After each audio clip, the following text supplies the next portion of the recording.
What's happening? This is the Tap In Podcast. We are live inside of the Tap In studio. It's your boy Donte, aka Jerome Rogan, and we got another special guest in the building with us, man.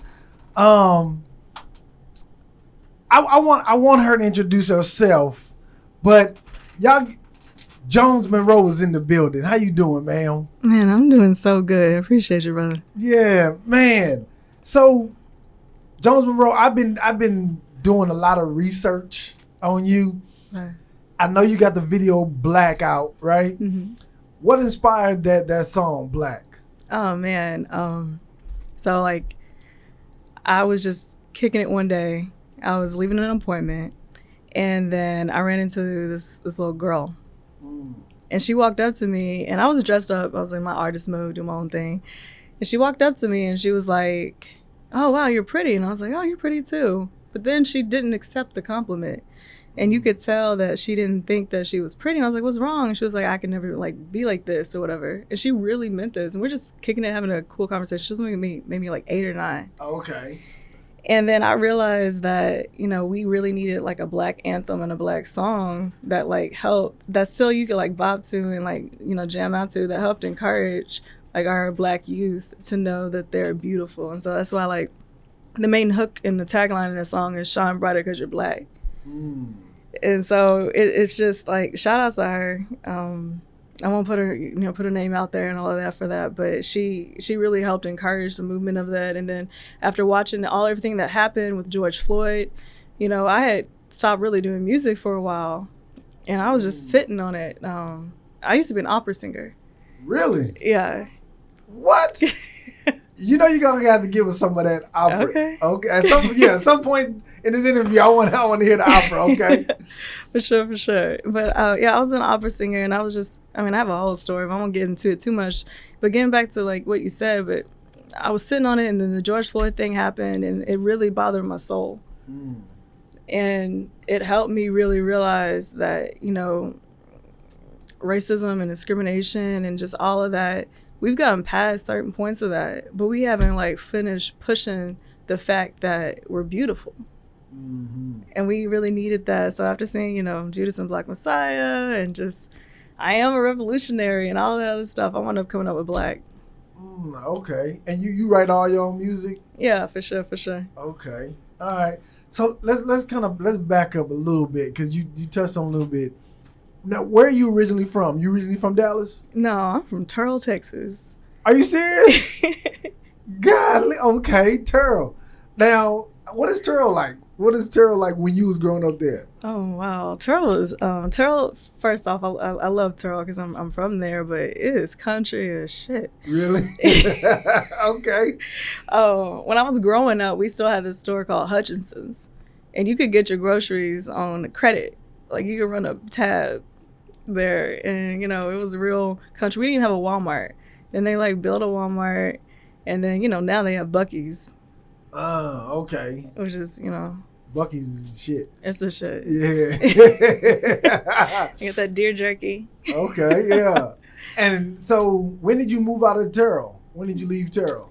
I left Turl when I was 16. I graduated then, and then my grandmother raised me in East Texas. Okay. Rest in peace, Fanny. But she raised me in East Texas, and then I left and started, you know, singing classical music and opera music. And then she was diagnosed with a terminal illness. So I actually wound up moving back, going to school, learning how to do her hemodialysis. And then I like really kind of stopped doing the music, like from like pursuing the artistry part of things. But yeah, I moved out of Turl then after that, maybe 10, 12 years ago. Oh, dang. Okay. Man. So was grandma the one who got you into opera, or got you into singing? Yeah. Was grandma an opera singer, or what made grandma get into opera? Do you know? No, she was like, I love my grandma. So like, even like my name or whatever is inspired by that, because my grandma literally was like the Black Marilyn Monroe. Okay. In what sense? She was sexy, but you couldn't fuck with her. And like she was just respectful, and everyone loved her. But she kept to herself. She grew up in East Texas, but then moved out to Philly and like raised all my like family and stuff out there, and then moved back. And then that's when, you know, I moved in with her, whatever. Grew up there. But yeah, she just that literally, that's the epitome of a woman right there. Really? Yeah. And she believed in arts and culture and all of that. So like for my birthdays and shit, she would buy me encyclopedias and dictionaries and had me do the whole black debutante thing and press like education, piano. I'm also a classical pianist. And so like she just pushed the arts, and I'll forever be grateful for it. You know, growing up, I didn't really like it then, like every other little kid. I'm like, what the hell am I doing? But, you know, I'm forever grateful for that. Okay. And did you go to like a performing arts school or high school? How did you graduate at 16? No, she pushed education. So I went to Turl, like the regular school, but then I transferred to a college pre-AP, like Christian Academy there. So I wound up going to Turl Christian Academy when I was in East Texas, and then just took a lot of college stuff and all that and just graduated early. Oh, dang. Okay. And then you left and then you came back to take care of grandma? I did. Where did you go when you left? You came to Dallas or? Yeah, I went to Dallas. Okay. But then my mom had stopped traveling as much. And so and she actually wound up going into retirement too to help with that. So like we were like full hands on with that. Oh, okay. Okay. Man. And so now you back into doing your music. Man, I'm so excited. Well, yeah, so right after my, when grandmother passed, I built an artist development company. Okay. And so it's partnered with the majority of like different labels. I go in and we work with artists. I opened up a building next to the Galleria here in Dallas about 5 years ago. Okay. And then I really stopped doing music for myself, you know, doing music on the business end of things. Like I take artists like to the Grammys each year. Like we do some like big moves. But then I had a client stand me up for a session. Just one night, literally stand me up for a session. And shout out to Negarreth Johnson over at Media Tech here in Dallas. He was like, where your music at? And I was like, I don't do music. Because I was like, I don't do that. But then I had been like just kind of shaken because of COVID and just political things and just everything going on in the world. And I was like, okay, well, I'll get in there. And so every single song that came out of me literally came out maybe in like 8 to 10 minutes. And then I was like, okay, I'm going to do a project. Like, I'm going to do a project. I'm going to do an EP. I'm going to do an album. And I'm going to go for this, like, because I feel like I have a message. Okay. Okay. And what's the EP called? Did you ever get it finished? Yeah, it's already done. It's called Soul Cry. Okay. Are you pouring your soul out into every song? Listen. Is that what Soul Cry is about? Yes. What other songs besides Black is on there that you like? Y'all need to hear this one. Oh man, my next 2 singles that are coming out still this year I feel like are incredible. I did some collaboration with some dope musicians on them, and I'm actually singing on these records. I have Backbone, which is my next single, and then that drops in late October. My remix to Black, featuring 7 the Great, is dropping this month on the 22nd. Okay. And then I have one more song that is my favorite song off the EP called Straight Home to You, which is about my grandma. Okay. But every time someone hears it, they cry. So that makes me happy. Okay. I was about to say I want to hear it, but I don't feel like crying today. Hey. I don't feel like crying today. It's Saturday. We don't have fun. We're just going to turn up today. Yeah. Okay. And so somebody pushed you or somebody made you aware that you need to get back into doing the music. You did your EP. And I always ask every artist that come on this platform, would you rather stay independent or would you want to sign with a label? Okay, so I would actually want to sign with the label. Why? Because being with the artist development company and working in teams right now, it really takes a village to like truly grow. And if I feel like, at least for me, I feel like my message about Black empowerment and about loving yourself and being true to yourself and having fun and living life, because we only got one. I feel like I want that message spread around. Like, there's so much bad shit going on in the world that we need just good, feel good music with everybody on the record's intention of just making us happy. And I want a larger team so I can touch more people. Do you think those record labels will get behind that kind of music though? For sure. I feel like as long as it's catchy, and I feel like a lot of my records are like real catchy. 'Cause I've dabbled in the pop world for, a minute with artists and stuff. And so I totally think so. Okay. Because sometimes I be feeling like the shoot 'em up, bang, bang, bitches and hoes. And sometimes I feel like, it is more of that's out there because that's what's selling. That's what people gravitate to. You know what I mean? And some of the other positive rappers like Talib Kweli, Common, who else? Yasin Bey, which is Mos Def. Some of them, they're on that same wave, but they're not as big as let's say a NBA young boy or you know what I mean? Yeah. So sometimes we feeling like, dude, those record labels would they really get behind those kind of music or that kind of artist? And sometimes I be feeling like, yeah, nah. Because if it ain't selling, them motherfuckers ain't. True. You know what I mean? Because at the end of the day, it is a business. Mm-hmm. And so they want to make their money back. Damn. And so if it ain't going to make no money, they be like, fuck it. I feel that. You know what I mean? So, and let me ask you this question. That you got a artist development company, right? Something that was in the news not too long ago was Karen Silver. Mm. And about her taking $50,000 or $60,000, whatever it was, from Joyner Lucus. Mm-hmm.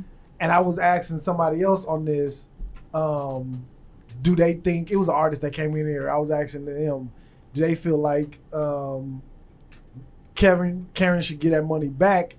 And I want to know what your opinion is. What's your opinion on the whole situation? See, I need to know like so many more details before I get that opinion. What you need to know? I think I can fill it in.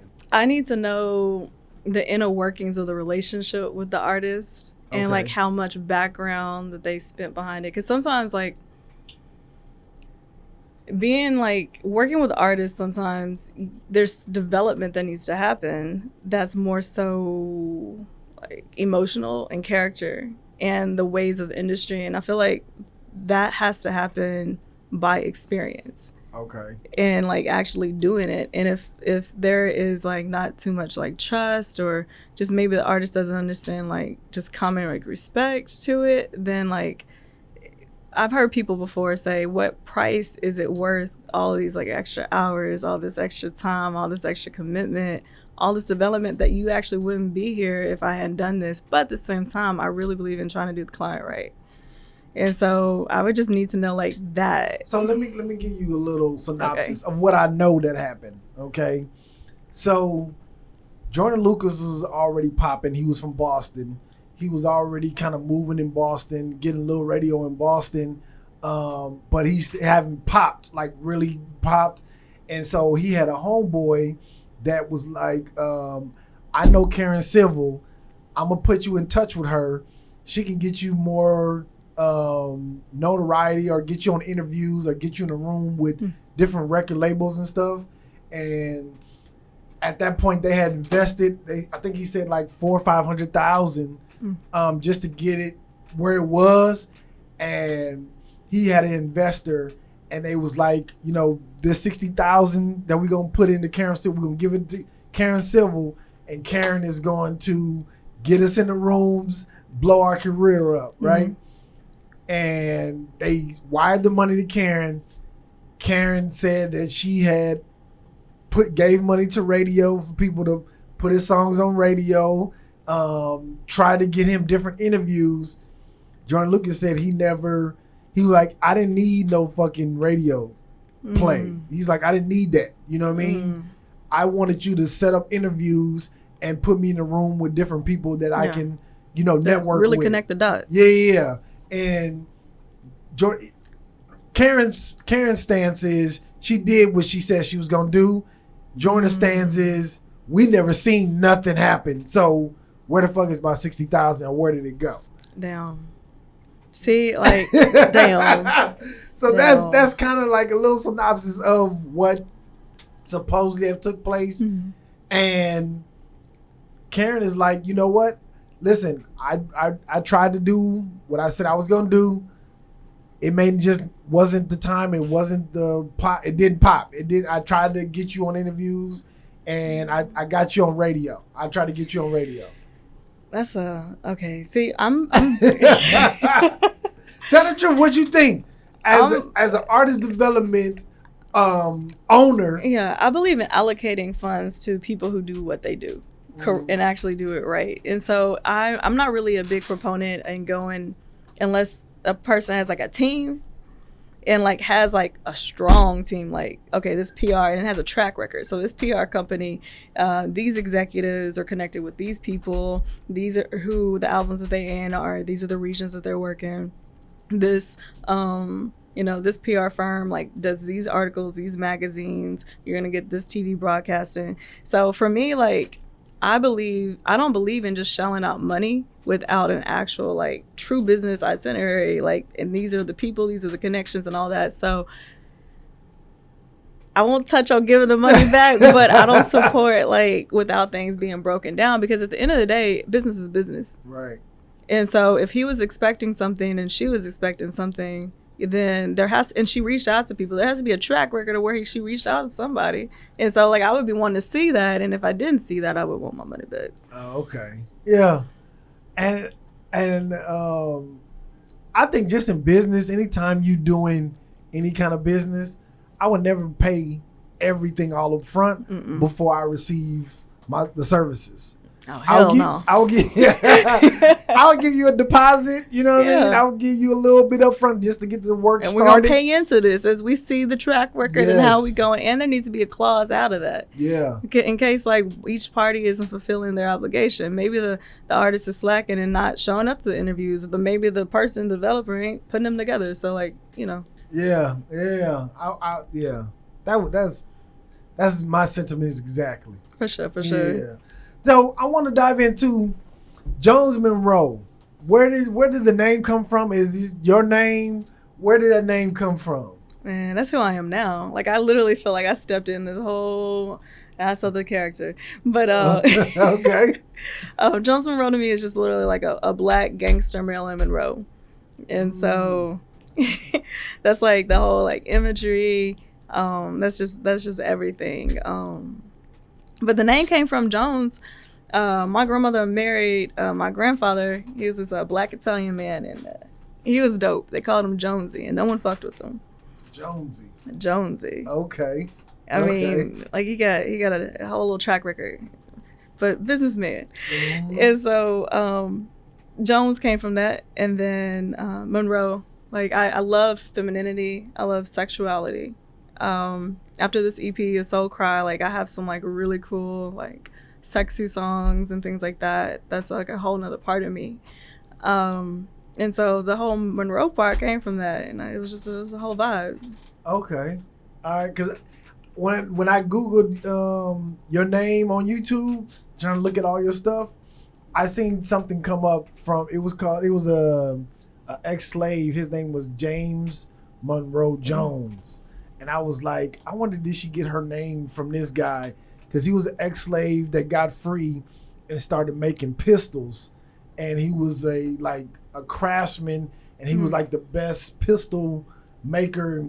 He started some company, and then people from Canada start reaching out to him trying to get his guns or buying his guns. Crazy. And I was like, I wonder, did she get her name from that? No, but black people are so talented. Speak on it, man. Damn. Speak on it. We are so talented. We're such a creative, beautiful race. Like, why do you think that is, though? What? Because I got my own idea of why black people are so like just so rich in certain things. Why do you think that is, though? I feel like it's our deep connection to spirituality. Okay. Like, I feel like I consider myself very spiritual, and so no matter what, like, your race, I'm not your race, your religion is, like, I had never met a black person that can't, like, feel something, like, deep. You know what I mean? Yeah. And I don't necessarily, I love all cultures, all races, but I don't see that just dominant in, like, every other race. Like, there's a and I wish I could remember it now, but there's a tribe in Africa, and there is no name for music. It just is kind of like God. And you just walk through, and things are coming through songs because, you know, there's that quote, and sometimes it can get cliche when words fail, music speaks. But it's so true. Like, you can just, like, feel something. I never heard that before. When words fail, music speaks. Yeah. I never heard that. That's dope. Yeah. Yeah. I never heard that before. Yeah. For sure. But I think it's music just, like, in our bones, and creativity and the ability to be empaths and feel, and just that passion. So even, like, the things that we do, like a lot of things, it comes from passion, whether it's like sports or music or creating things or building things or being innovative. You know what I mean? Yeah. My theory is why black people are just so talented. One, I feel like we have a connection to like some kind of energy or spirit, you know what I mean? Where Dave Chappelle did this bit a long time ago where how different races gravitate to certain instruments. And it was like it was like for black people it was drums and beats, you know what I mean? And for white people he had a guitar, you know what I mean? And so I think that bass line, I think all black people walk and just feel, I don't know, it's some kind of connection with that. And then also when you are a race where you don't have the resources or the means to do certain things, you have to be innovative. Find a way. Yeah, you have to be innovative to be able to enjoy life. And I think that's where that creativity comes from. That's where, because we want the same things that everybody else want. You know what I mean? For sure. But we don't necessarily have the resources. So guess what? If we don't have a basketball court, we'll cut out a crate. We'll put, you know what I mean? we'll do that. You know what I'm saying? Or we'll, like, it's just certain things that we just have to do just to feel, you know what I mean, normal. Yeah. You know what I mean? And so I feel like that's kind of where that creativity and innovation comes from black people. Because I feel that. Yeah. It's like we don't have enough resources and things to I was at the mall the other day and I was just people watching. And I do. Sometimes I just go to the mall, just people watch. I love the people watch. So I feel you on that. And so I'm watching the white people, and like it was like no kind of swag, no kind of, I was just like, do they not want to be like, have some kind of like freshness or coolness to them, or does that not even matter? You know what I mean? Yeah, I feel like it's like this weird, and I feel like it's slowly breaking. Okay. Right? But it's like this like I gotta sit like this these weird rules that shouldn't apply. And I feel like we just are so much freer as like, you know, like a culture, and it provides that like swag. Yeah. But I know what you're talking about. So I'm just gonna be quiet. Man, because listen, no, don't be quiet. Listen. I seen this white family, and when I tell you they look like the typical American white family, the husband had on these short golfer shorts with a little polo shirt. The mom had on like some kind of little dress. The son was all, I'm like, this is the typical American looking family. Yeah. And I'm like, do they want to do that? or they feel like they have to. Yes. See, that's what I be talking about. It's like be yourself. Like that's why I love working with artists. Like, and so I'll get like artists that come in that like aren't black, and the first thing I'm doing is trying to figure out who they are on the inside. That's the very first thing. Like, who are you? And then it's so crazy. Maybe like 6 months later, they start dressing, talking, and acting different, and then the parents are like, "What'd you do with my?" What you doing, my kid? What's going on? Yeah, man, that's funny. Okay, let me see. Did you see the Dave Chappelle documentary? Man, I haven't seen it yet, but I want to watch it so bad. I was reading this article that said that he like they're trying to cancel him for being like transphobic or something. Have you heard about that? What I did he did. say? So throughout the whole thing, he's making jokes, and because people was calling him transphobic because of his last special, and so on this special, he's just leaning into it, like, you know what I'm saying, just like, oh yeah, I'm transphobic, so you know I can't do that. You know what I'm saying? I love him so much. But I watched it last night because I wanted to have this conversation with you, and the basis of what I got from the special was homosexuality stops when it comes to black and white. That's pretty much the message I got. And what I mean by that is what Dave Chappelle was saying is that gay people, white gay people, they want hold on, because I don't want to fuck this up. So what he was saying is he looked up the definition of the word feminist, right? And it says any human being, not a woman, not a man, any human being who wants equal rights for women. Okay? So he said, by that definition, I am a feminist, right? And so from there, he was like, he made some other jokes about, you know, he feel like a man should be the leader of the feminist movement. But he was like, even when Susan B. Anthony was making this big old thing about women's rights and everything, and Sojourner Truth wanted to join the feminist movement, they was like, no, sit your black ass down. You're not part of this feminist movement. And so he was like, that's the problem he has, where it's like, when he comes to a movement, when it comes to black people being involved in the movement, the white people kind of shun them out, like they not a part of it. And that's the problem he had with it. And he did this dope story about this transsexual or transgender, is it man or woman? It was a man that turned into a woman. So is that trans woman that he made a friend with her, and because she stood up for Dave Chappelle, the gay community bashed her like crazy. And I don't want to get a whole special out. I want you to watch it. That's crazy. Yeah. And he was talking about like this transgender woman was his dear friend. And because she stood up for Dave Chappelle, they bashed her.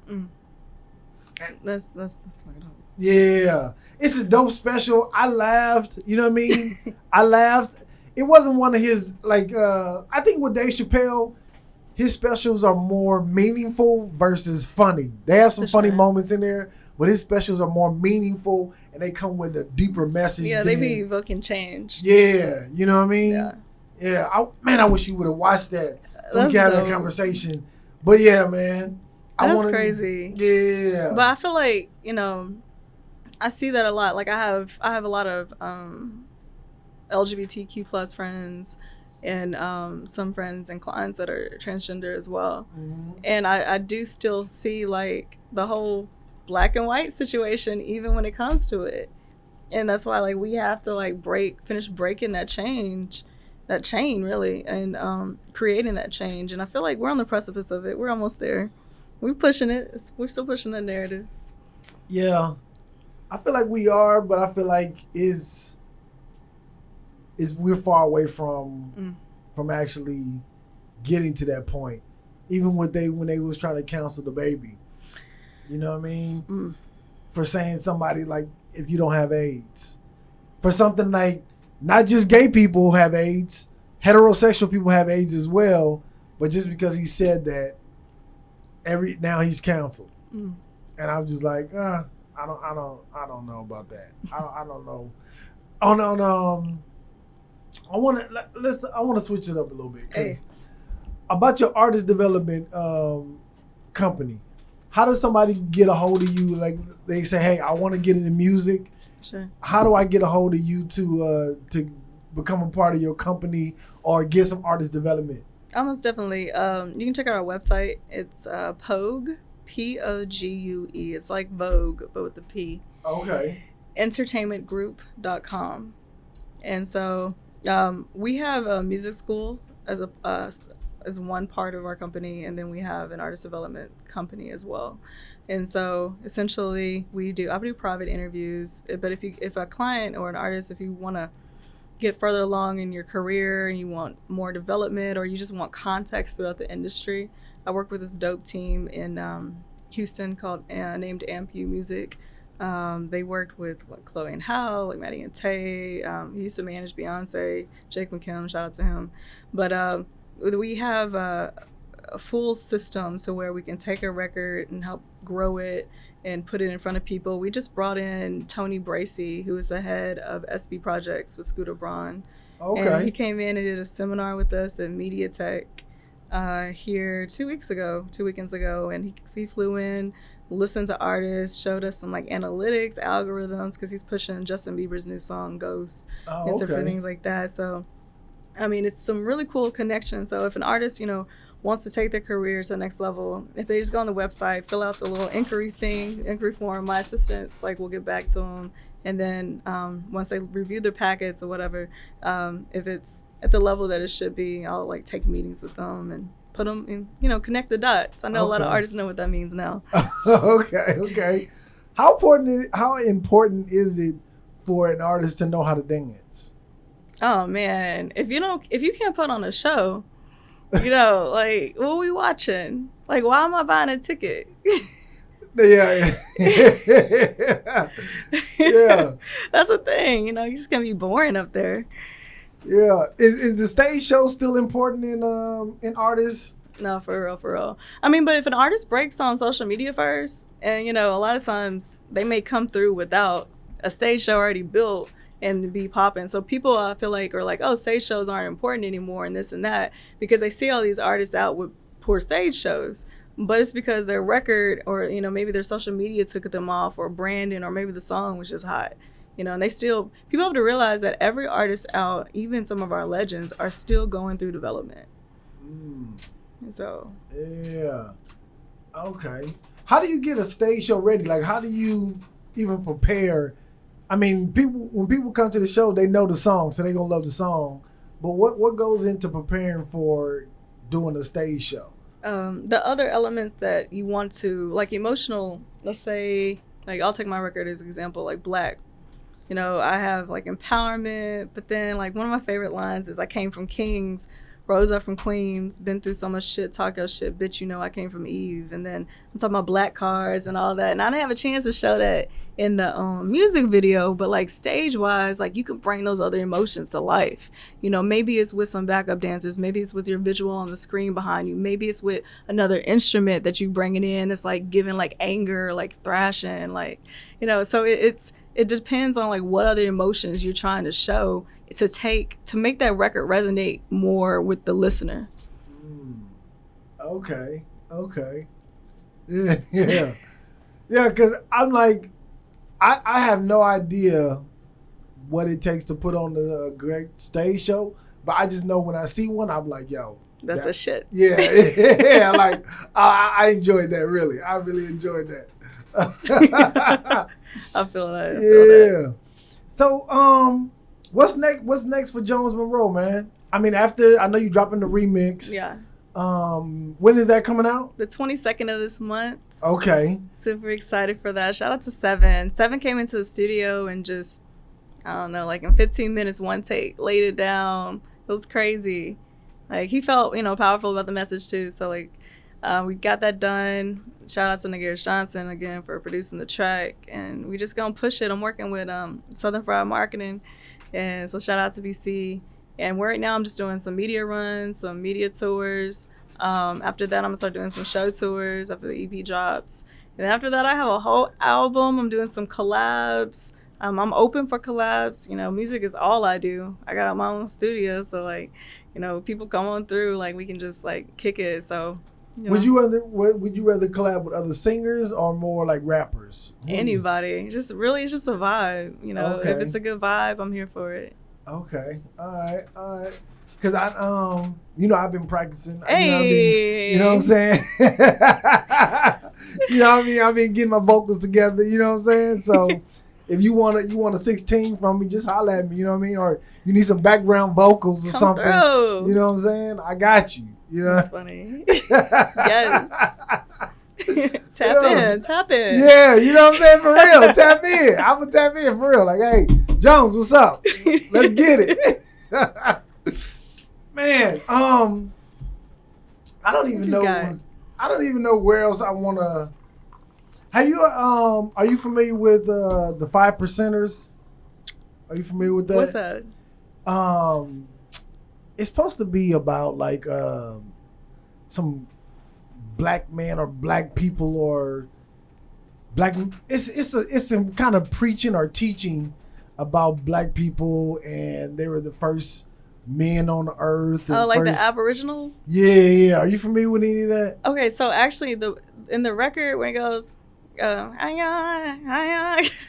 a sample. It's because I was watching documentaries on the Aboriginals, and it was crazy. I was like, damn, black people had blue eyes and blonde hair.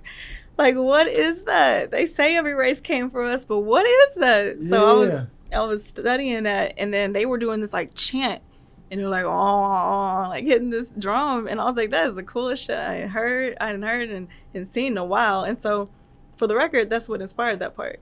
Really? Yeah, but I ain't heard too much about the like 5%ers like group wise, but I'm gonna go check that out. Yeah, I don't know really that much about the 5%ers, but I know supposedly they have a bunch of teachings about black people are the original man, and how black people come from kings and queens. And have you been to Africa before? Have you been to the motherland? I have not been to the motherland, and I was supposed to go right when COVID hit. I work with Jack and Jill for Black Youth of America, and I met this guy that was building schools over there, and then COVID hit. But as soon, like, I feel like now that we're traveling again, I cannot wait to go. I did the whole 23andMe thing. Okay. What did you find out? What are you? Oh, man. I'll always just say I'm black. But okay. I'm just that person. I'm just like, I'm black. People always ask me when I am black. But the thing in there, it said, like, I had some, like, Thai in me. Really? And some, like, Indian, of course. And then, like, some other Asian American, but and then like European, Eastern European. The coolest thing is on 23andMe, you can track back your genealogy, like dating wise, and it said that I like gene wise come from the mother. So like the haplogroup or whatever, it goes like the furthest back, and I was like, "What's that?" Okay, explain that because you lost me. Yeah. The gene comes from the what? The mother. So on 23andMe, they can track back humanity, not the Neanderthals. So like if you mainly have like European in you, like white in you, like they say you mainly come from Neanderthals. And then there's like, they said there's a Neanderthal race and then a human race. And then they can track back the lineage through like to this one woman in Africa, and they consider her the mother. And like there are haplogroups that say your genes, like how closely related to her are you. Okay. And so like I go all the way back to like that first like haplogroup. Really? Yeah. So I have hunter gatherer in me, like a lot of that, like the whole Aboriginal thing. Really? Yeah. I want to start doing more history on where I come from. You know what I mean? I think that's super important. So I just want to know where I come from, so that way I can kind of just know who I am in totality. You know what I'm saying? I think we all do. Like, the more we live life and then all the things that we went through, just like isolated, we wound up being stuck with ourselves. And so we're like, okay. And then I feel like the more that we get to know just who we are, the more confidence that we have, the more that we feel like we can fulfill, like, what are we supposed to be doing here on Earth? Yeah. Because I think that's the beauty of, I seen this thing, that's the beauty of living life, right? To figure out what you're here for. I seen this thing with Neil Degrasse Tyson. Oh my God, that is one of my favorite people in the world. I seen this thing with he was asking Larry King. He was asking Larry King, if you could live forever, would you? Larry King was like, yeah, I would. And so, of course he would. It's Larry King. Just sorry, it's cool. And so Neil deGrasse Tyson was like, but here's the beauty about dying, right? If you could live forever, what's the point of getting out of bed? What's the point of living every day to your fullest potential if you know you're going to be here tomorrow, right? The beauty about dying is you don't know when it is, so you have to live in every moment to be your greatest moment in that time. You know what I mean? That's crazy. And I was like, man, that's dope. It's so dope. He's dope. Have you seen his special on Disney Plus? He had that whole series called The Universe. You should watch it. What was it about? So he is on there, and he does this whole series to where he tracks back humanity and science back to the mother and just the beginning of creation. And then he goes through like the world being destroyed and all these things. And then he talks about like the future of things. And then in one episode, he talks about how we already have the technology to create a telescope that can allow us to see back in the past. And then he looks straight at the camera, only like Neil can, talking about, and he goes, the question is, you ask your world officials, why haven't we created this? And it was like, oh my God. But my favorite part that I've seen in it so far, talking about like the mother and kings and queens and all of that, is love. He goes, at one point past like all the dinosaurs and all of that, there was an animal, and it was a mother who gave love, and it was the first nurturing situation, and that and sparked humanity. So I was like, that's kind of dope. So it wasn't the what is it called? Well, it was a TV show named after it. The Boom. Yeah, the Big Bang. Yeah, the Big Bang Theory. It wasn't. He says the Big Bang created the universe, but love created humanity and people. Okay. All right. Well, now I'm about to get out in your business.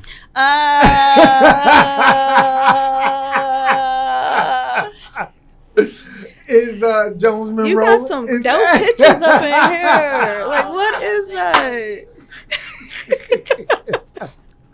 What's up, Jones? What's happening? What's going on? Talk to us. Nipsey. Yeah. What up, Nip? Yeah.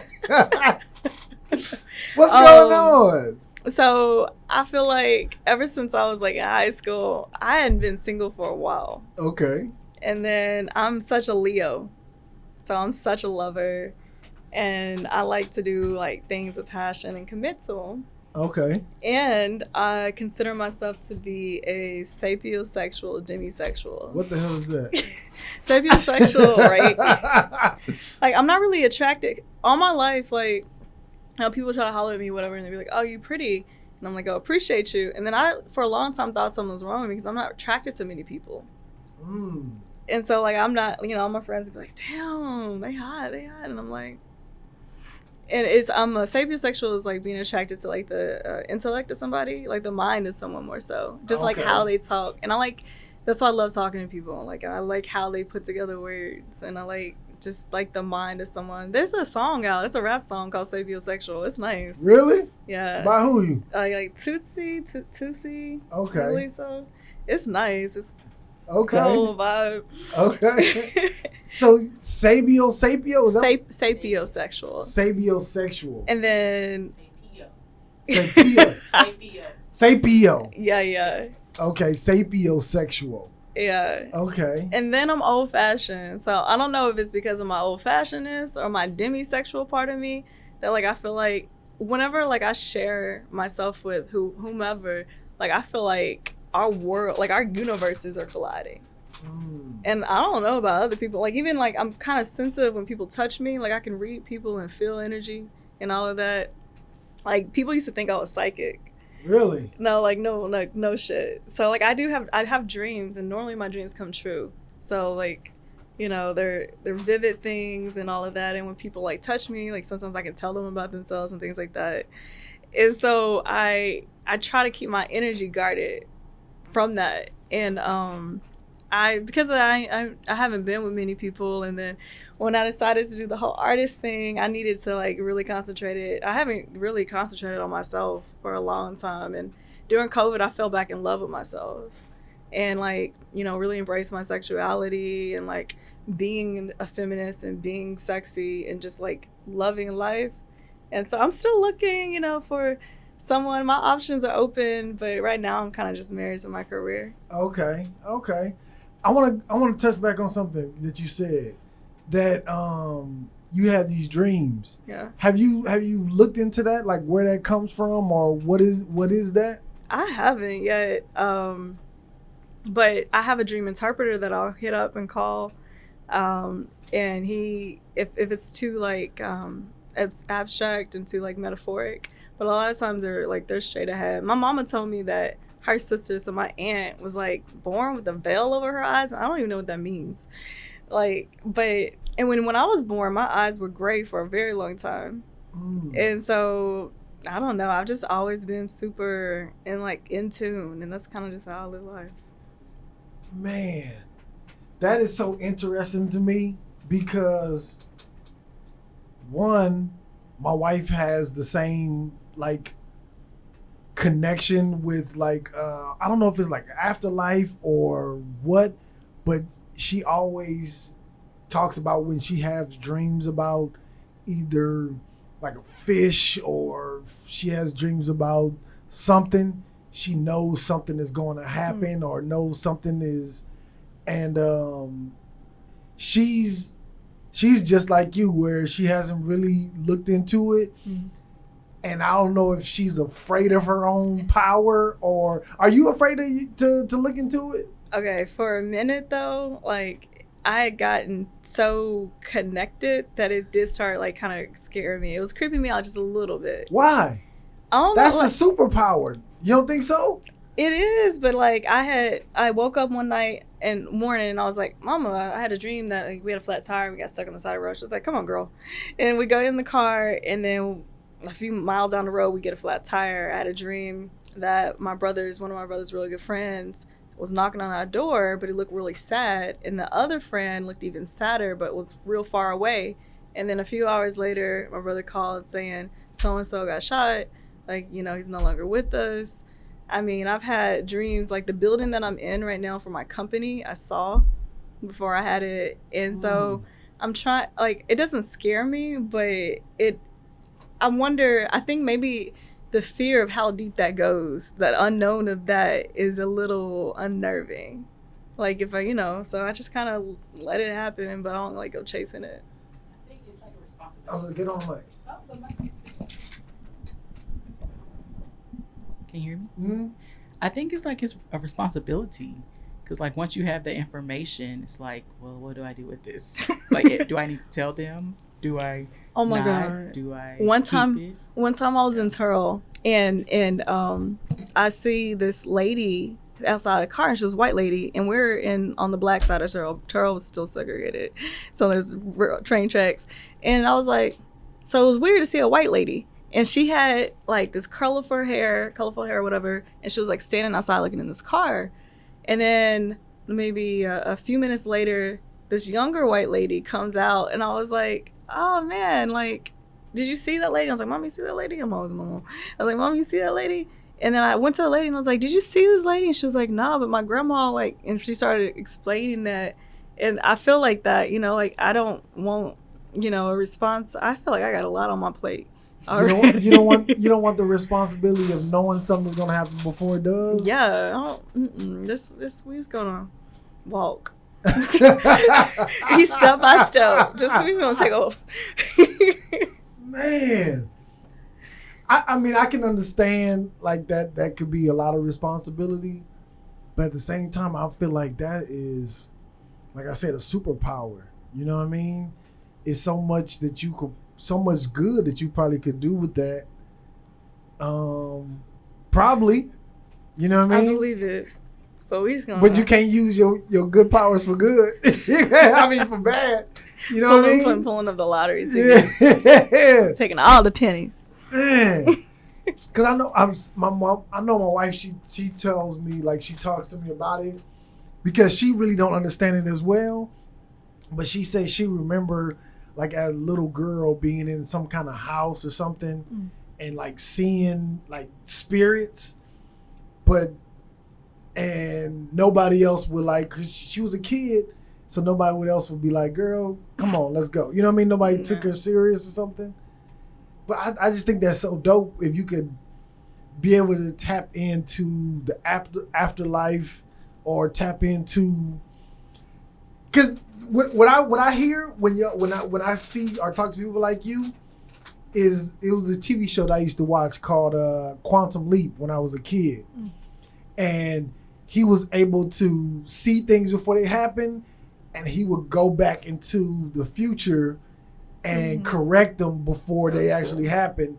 And then every episode, it was always something going on. That's cool. And and he was he would play either a black man, but he wouldn't. It was a white character. I can't remember his name, but he would either play a white man, a black man, a kid. He would always play the individual who could stop the act from happening. That's dope. It was a dope show, and that's what I think of when I hear people like you say that you have these dreams, or you know what I mean. And so to me, it's dope. It's fascinating. You know what I mean? I think it's cool. Yeah. I think like outside of myself, like, you know, I think it's cool for your wife to.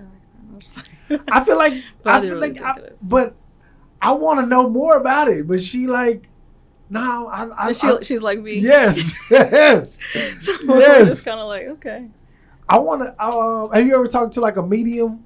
I haven't, but I have a dream interpreter, like I was saying earlier, that called. He's kind of like a medium. He used to, I won't say who he used to interpret for, but he used to interpret for a main major black preacher. And so my dad just met him out one day, I think like at Walmart or something, and they wound up talking or whatever, and then he told him, you know, about my dreams and things like that. My mom also has dreams. And so, like, we both would just call him, just, like, all the time, just, you know, if we have something that's a little bit, like, disturbing, not disturbing, but, like... Heavy? Heavy is the best word, yeah. And we're just like, okay, we need you to interpret this dream, you know? Yeah. I had a dream about cupcakes last night. What kind of cupcakes were they? Oh, man, they was the little Debbie ones with the little swirl on the top. Gotta love some, you know, hit up that State Fair, get some deep fried Debbie cupcakes. Yeah, man, you were talking about the fair. I might go give me a. I cannot wait. I may be out there tomorrow. Listen, I want a turkey leg, a corny dog, and then I'm at the gym later. But then a deep fried. Dog, man, Fletcher's. Yeah. Man, this is dope. This is so dope. Jones Monroe, man, thank you for tapping in with us. I appreciate you. I'll come tap in all the time. You know what I mean? Yeah. Man, leave your social media stuff where people can get a hold of you, man. Most definitely. You guys can check me out online. Everything is at Love Jones Monroe. So make sure you go follow me online, hit me up, DM me, all that, and I'll make sure I DM you back. That's what's up, man. That's what's up. And if you have any dreams about us, please let us know. I want to know for sure. I feel like I'm going to have a dream of like you just like surrounded by cupcakes. Not the cupcakes. Not the cupcakes. Yo, man, this has been the Tap In Podcast. Thank y'all for tapping in. Jones Monroe, it's been a pleasure, man. Thank you. Yeah. Tap In Podcast, man. Holla.